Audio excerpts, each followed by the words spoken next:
Clem here with Kryptonite. Today we'll be installing this KR6344 upper ball joint and this A-arm here. This ball joint is fastened with 4 fasteners. It comes with grade 8 Kryptonite hardware. You will notice in your factory A-arm, if it is still retaining the factory ball joint, that there are 3 rivet fasteners and 1 bolt for your brake line. These fasteners are a permanent rivet. They are crushed together and they will need to be removed with either a grinder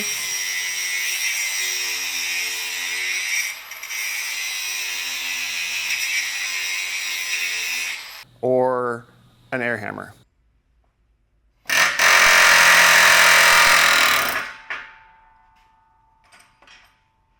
These rivet heads will need to be ground completely off, flush with the A-arm.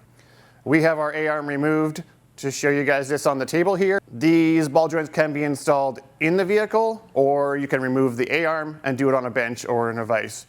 Because of the work involved with these rivets, it's sometimes easier to have the A-arm removed from the vehicle. Now we will install our Kryptonite KR6344 with our supplied hardware. Ensure your A-arm is cleaned and free of any debris or damage to the surface. Torque your hardware to 22 foot-pounds. One of these 2 bolts will be used on either your passenger or driver's side to hold your brake line bracket. That will need to be installed after the A-arm is in the vehicle.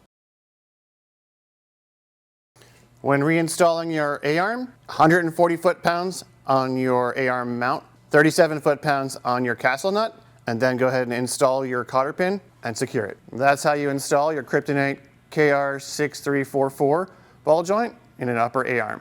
Call or click online at kryptoniteproducts.com.